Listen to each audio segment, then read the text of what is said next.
and deliver meaningful outcomes that will inform, and I have listened very carefully to the patron who has read some of the resolutions here.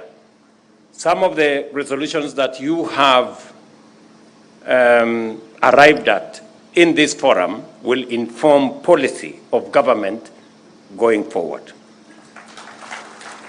This forum underscores the aspirations of our pastoralist communities for resilience, productivity, sustainability, and economic transformation. It also demonstrates our shared commitment to pursuing and achieving shared inclusive growth at all levels and in every part of the Republic of Kenya. The work set out for this summit is both substantial and significant, requiring pastoralist leadership to rigorously evaluate the implementation process of policies and programs, identify gaps in the strategies as we implement, and formulate a clear way forward to enhance pastoralist value chains, unlock development financial resources, generate higher incomes, and promote inclusive economic transformation. This summit must also address policy weaknesses and implementation bottlenecks while developing effective mechanisms to create more opportunities for all, especially our young people and women. I see the women leadership here speak with a lot of passion and defend their place in leadership of our country. They should have recognized, however, that the CS responsible for this event is equally a pastoralist girl from the body of this pastoralist summit.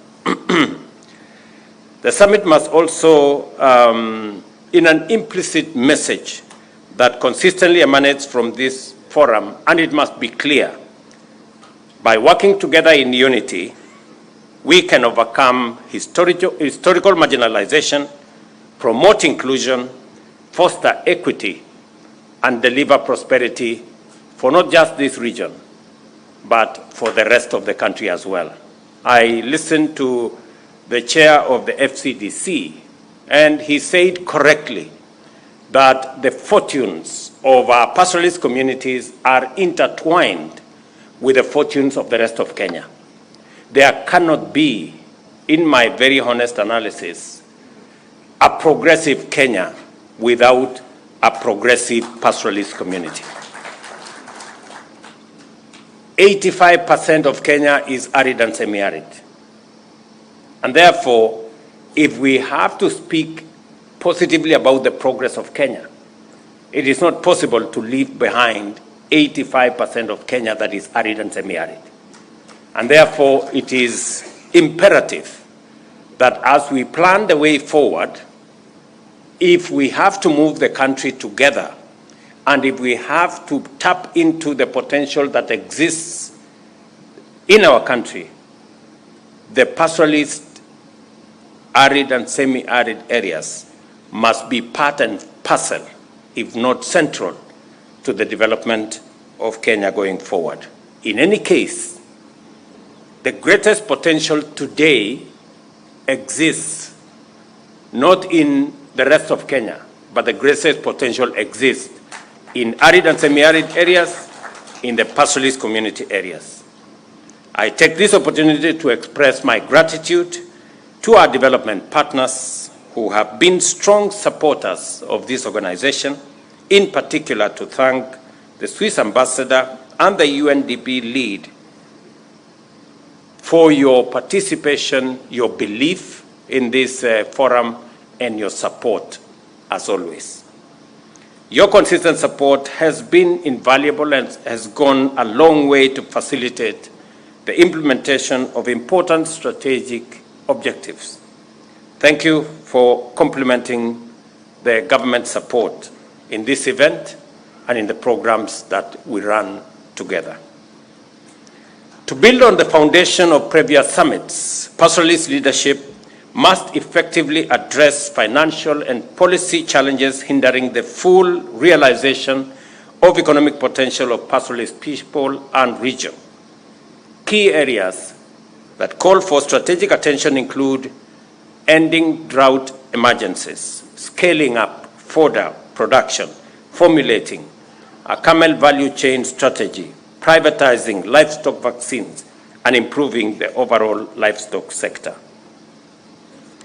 I am very clear in my mind, and I have given very firm instruction to the minister responsible for agriculture and especially livestock on the focus on livestock.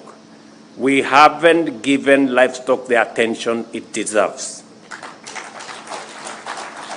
And I am very clear in my mind that it can contribute much more significantly to our GDP if we had correct policy initiatives funded appropriately as is required and provided an offtake mechanism for our livestock keepers. Let me say the following, that in our strategy, livestock from dairy to beef and everything in between is part and parcel of what we imagine and believe that this should inform the way forward, especially in developing our agriculture and livestock sector. It is the reason why we have made a conscious decision to expand market for our livestock products. We must think about market for our meat products. We must think about market for our skin and hides. We must think about markets for the entirety of the livestock value chain. It is the reason why we have committed £1 billion to complete, for example, the Kenyatta project that is going to deal with our skins and hides. It is the reason why we are investing in Narok, additional resources to make sure that we build the capacity for handling our hides and skins and to begin the journey to make sure that these hides and skins translate into products, whether we talk about shoes or other leather products manufactured in Kenya.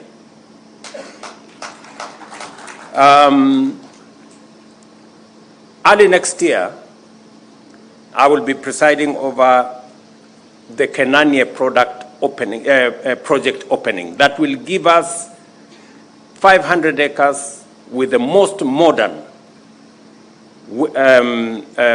treatment plant that will be available in Kenya. And I am asking the pastoralist community, as we provide offtake for your skins and hides, we must work backwards with counties so that we can make sure that the recovery of hides and skins from our abattoirs, from our other facilities that are being used is both correct and we use the right equipment, because some of the time we lose a lot of that skins and hides because of the flaying mechanism and the flaying capability. Mweke here and his team, the PS responsible, are working on building a relationship with counties so that we can train the flayers, we can make sure that we give you the correct knives for flaying so that we enhance the recovery of hides and skins so that we can use them to drive our economy and especially on the livestock products space. Secondly, we are also working, and I want county governments, especially from these pastoralist communities, to work with us on making sure that we improve on the breed of the livestock that we have, both for milk and for beef. When I met Prime Minister Modi, we agreed that we are going to have a collaborative program that is going to enhance the quality and the types of livestock that we keep especially those that are sensitive and those that can sustain the climatic condition that exist in our arid and semi-arid areas. And therefore, we have a whole array of interventions, and we are looking at how we can reduce the cost of artificial insemination, how we can make it much more accessible, and how we can build the capacity to produce more locally. Also, to make sure that we open up market for our livestock products, we must manage our disease prevalence. We must manage the diseases that come with ticks and all the other things that come along.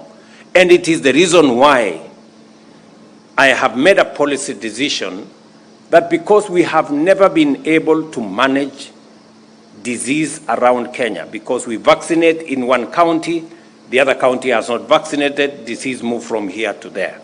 We are going to carry out a national campaign, a national vaccination exercise that is going to make sure that we vaccinate our 22 million heads of cattle and 50 million heads of small stock, goats and sheep. And that exercise is because it is necessary.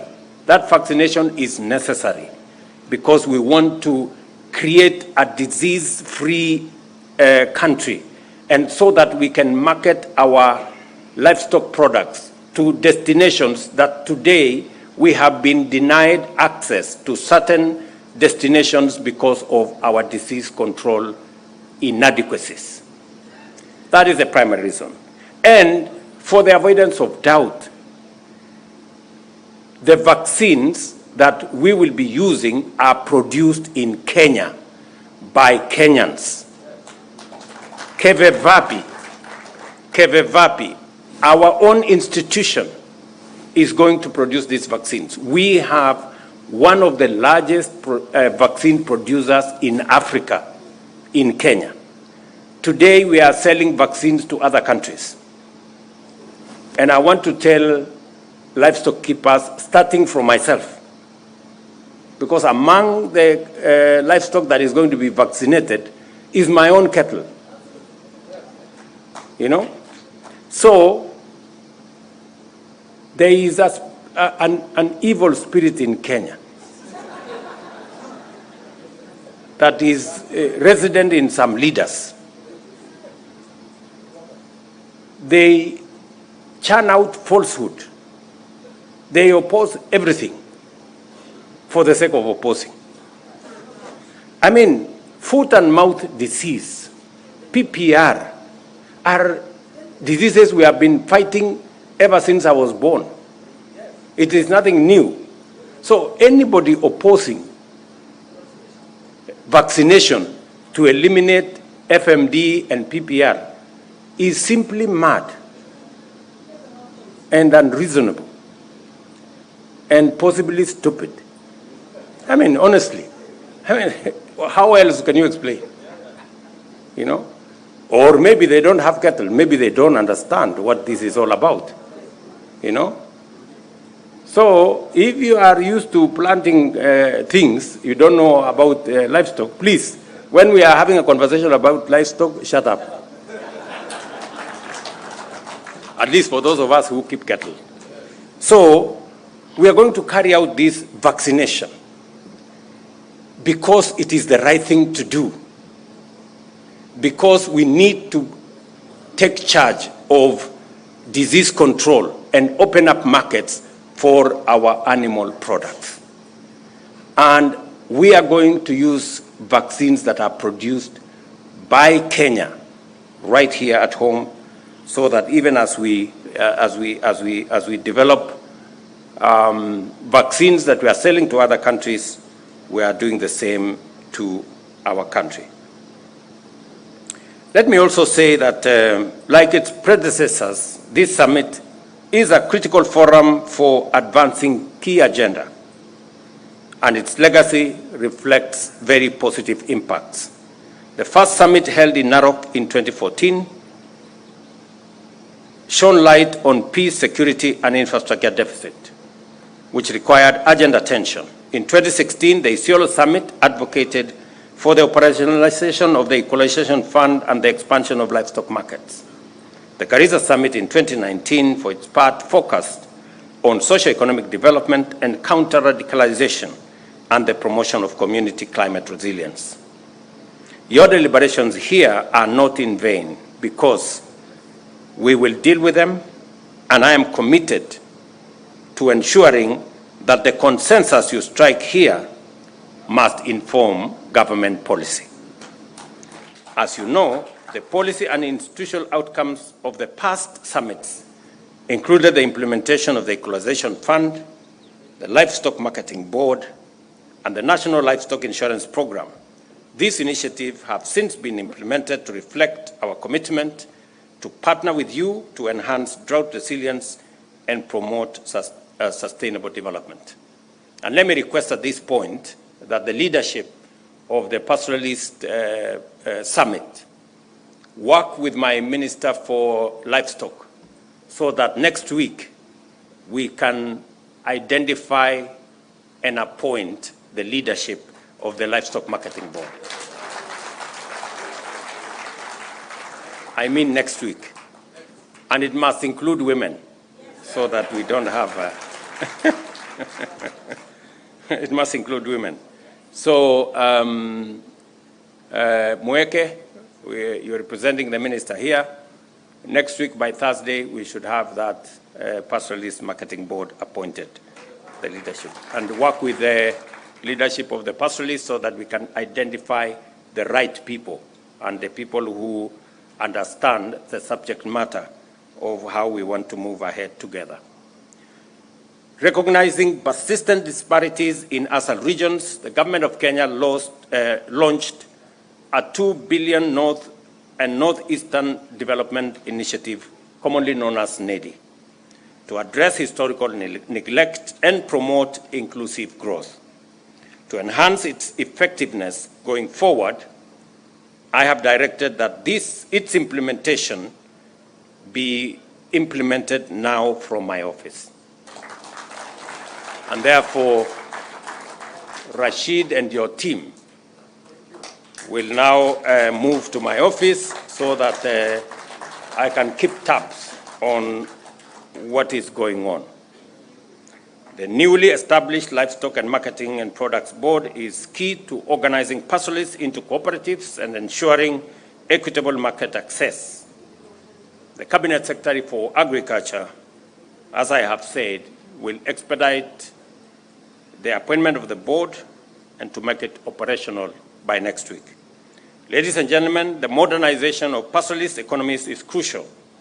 This can be achieved by promoting the adoption of modern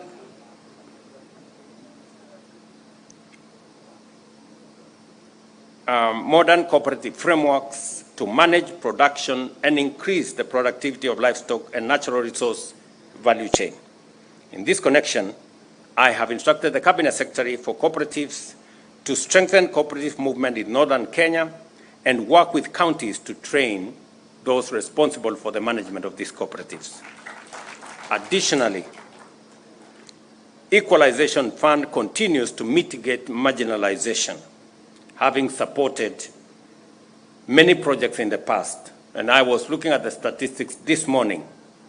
You're all aware Equalization Fund was set up subsequent to the 2010 Constitution because of the inequalities that existed in our country and the need to bridge the gap between counties and regions that were way ahead of the others. I know there have been many policy changes in between, but the numbers speak for themselves. When I was asked by the pastoralist leadership for the full implementation of the Equalization Fund, I can now confirm that between last year and this year, we have identified 1,200 projects and we are funding those projects to the tune of 18 billion Kenya shillings. Let me also say that for the 13 years, 12 and a half years that the Equalization Fund has been in place, for 12 years, the government of Kenya spent 12 billion. In 2 years, my administration is spending 18 billion. And I want to commit that in the next 6 years, by God's grace, we're going to make sure that no shilling that was meant for equalization is lost. We are going to make sure that every shilling is accounted for, and if there will be need for us to extend the time for this equalization fund, we will, to make sure that we ultimately make sure that this project is done properly. Let me also confirm that I agree that extending this program to cover 32 counties makes it inefficient. And we are spreading it too thin across too many projects and missing the impact it is supposed to create. And therefore, we will be rationalizing, we will be having a rethink of this equalization fund, and the ministers responsible will, in the first quarter of next year, provide us with a policy direction that will be approved by Parliament so that we can limit the extent to which this equalization fund is spread and make sure that we create greater efficacy. I know at the moment the projects are identified in wards, making it too small. We have too many small projects in too many places, and we end up with coordination problems, we end up with implementation problems, and we end up missing the impact that this equalization fund was supposed to give. Therefore, I will be expecting suggestions and working with the ministry responsible from FCDC and from the Pastoralist Forum so that we can harmonize our thoughts and see to it that equalization fund becomes the instrument for reducing inequalities that was intended in our constitution in January, so that the livestock we will have bought, we will come and distribute to the homes. We are targeting 10,000 households to give them livestock for the restocking exercise. So God willing, we will be back here in January to continue with that exercise. Let me also say that the Horn of Africa Gateway Development Project, which we all know, that is supposed to connect Isiolo all the way through Garissa, through Wajir to Mandera, a project of almost 740 kilometers, is a project that is so dear to all of you and so to me. And we have implemented different sections with different actors. Let me now confirm that the section from Modogashe to Samatar that was contracted under annuity, and that from Ramo to Mandera that was also contracted under annuity, we're going to change it and make it a normal road construction project so that we can get it off the challenges that annuity has gone through. And by the time I come back here, I will have a way forward. Let me also confirm that the road from Samatar to Wajir, roughly 120, maybe 150 kilometers, which was funded under other development partners other than the World Bank. Now that the coordination of this program is coming to my office, I will follow it up so that, again, we can complete that section of the road and make sure that we can drive on tarmac from Nairobi to Mandera. And that, I think, will be one commitment I want to make and I want to deliver on so that we can complete the mainstreaming of this region into the rest of the country and making sure that we move together. Let me also confirm that in line with our strong partnership with pastoral communities and our strategic commitment to unlocking the potential of arid and semi-arid areas and other pastoralist rangelands, I commit that the resolutions of this summit will be translated into collaborative action, policy frameworks, and government projects. This will involve coordination with parliamentary caucus, of course, and the county leadership. Mpunguze hii maneno kidogo hii. Naona mnasema iko protocol. Protocol ni kitu kidogo. Wachana na protocol. You know? Sometimes I go to meetings and I even I speak fast before the MCA. And I'm not bothered about who speaks when, how, at what point, you know. So don't be too much bothered about protocol. You know, let us let's work together. Sawa sawa. So I know sometimes people are affected. Maybe I needed to speak here, I needed to speak there. Pole pole, you know. Bora si tumeongea sisi wote. Haijalishi watu hawatakumbuka nani aliongea before who. Watajua tu kuna watu waliongea hapo na kila mtu alisema mambo yake na sasa tuko sawa. Si ndio? So mtulize boli. Najua governors waliongea mbele ya wabunge wameongea nyuma yao namna hiyo. Hata mimi ningeanzisha hii mkutano ingekuwa mzuri, ningeongea mbele. And sometimes you people, you know, I have been around for a while. You know, if you have an opportunity to speak, speak fast when people are still listening. You know, when you speak last, watu wamechoka, story imejaiva. So tuendelee namna hiyo na tushirikiane pamoja. Mimi nataka nikubaliane na nyinyi, pia ningependa kusema mambo mawili ama matatu ya muhimu. Pia mbali na yale yote nimeyasema hapa, usalama wa nchi ni ya muhimu sana. Na sisi wote tuko na sehemu ya kuchangia katika mambo ya usalama. Kazi ambayo tumefanya kwa miaka miwili, nilisema ya kwamba we are going to modernize the security equipment that we have and improve our counties. And we have seen tremendous progress, even as we spend public resources modernizing the police, modernizing our security agencies. And we are spending close to 20 billion shillings to modernize the equipment and the facilities and the capabilities that are available to our policemen and women so that they can improve on our security. But we must also realize that this security is also a matter for each and every one of us. But as I committed, we need to silence those who are shooting everywhere. And I am very happy that the last 2 years we have reduced on conflict, we have reduced on cattle rustling, we have reduced on insecurity generally, but there is still a lot of work to be done.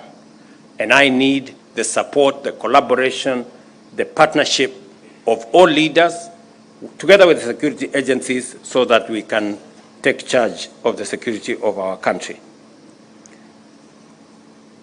I also committed that we are going to eliminate the old story of vetting because it discriminated on some Kenyans.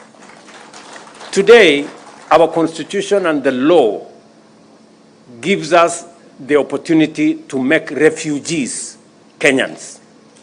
Now, if we can make refugees Kenyans, what business do we have asking questions about other Kenyans and whether they are Kenyans or not? And it is the reason why I made the policy decision to get rid of this thing called vetting, because in any case, it was not based on any law. It was just an administrative issue. And that gives all of us the opportunity to be the people that we should be, people of one country and one citizenship. Let me also confirm that all the other issues that the leaders here have said I have a good record of them. I know the people of this great county had an opportunity to access water, but that project has had challenges. I am going to unlock those challenges. I have discussed with the governor and all the other members of parliament here on what we need to do to unlock the water facility for this town. And hopefully, by the time I come back in January, we will have some good news, both for the water and the sewerage facility that is required in this town. And the many other projects that we will be attending to when I come back to this region early next year. Let me also confirm that going forward, it is indeed our place as a country to work together, to find common ground on things that are of national interest to the Republic of Kenya. It is the reason why I am working with the former Prime Minister. It is the reason why I have reached out to the former president. It is the reason why I will reach out to all other leaders so that we can fashion a country that all of us believe in, a country that we can all have a stake in and participate in its full, in realizing our full potential as a country. We must continuously build bridges instead of erecting barriers. We must always find it to create more synergy as we move forward. And I appreciate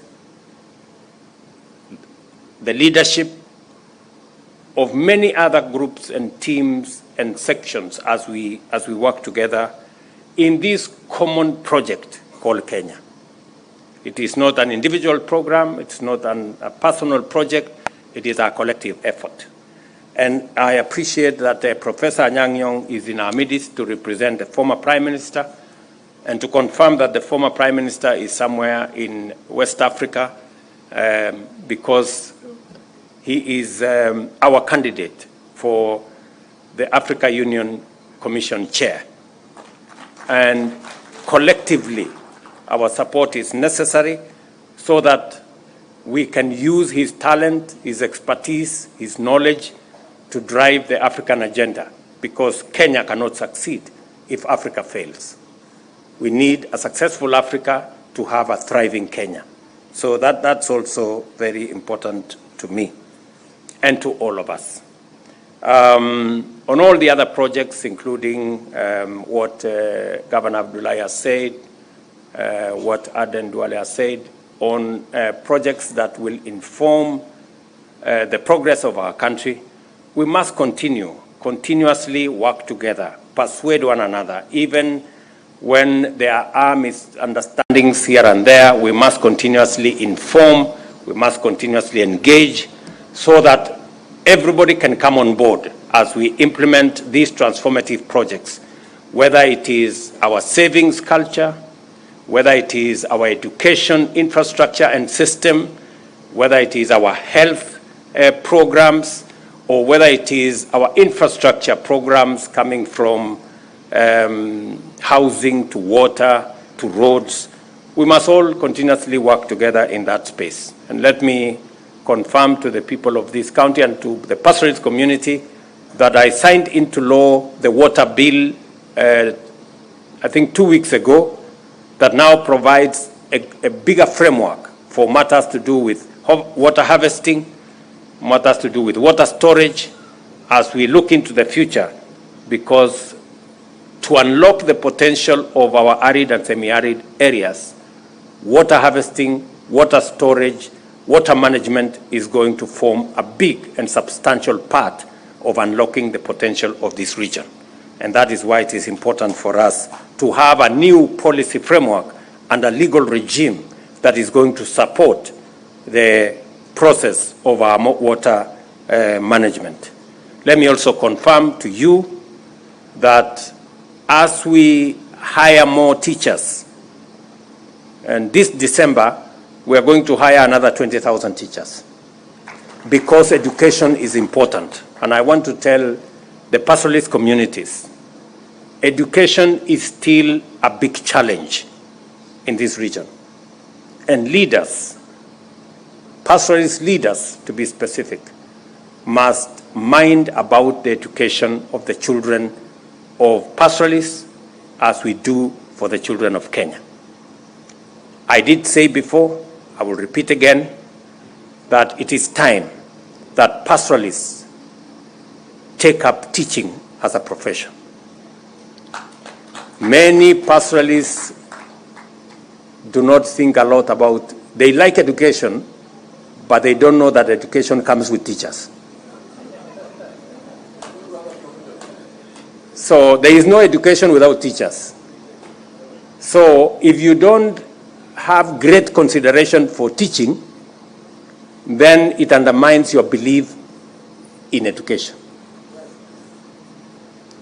You cannot continue to depend on teachers that come from other places, because you all know the consequences that befall those who depend on teachers coming from far away.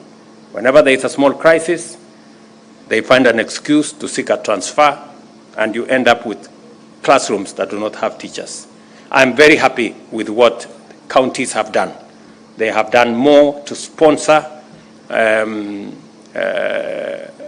teachers from this region to our teacher training colleges, and I made a confirmation that we are going to provide affirmative action for you. If you sponsor more teachers, we are going to create more places in our teaching institutions, teacher training institutions, so that we can train more teachers from this region, and so that as we employ teachers, we can also employ teachers from this region to serve the children from the pastoralist communities.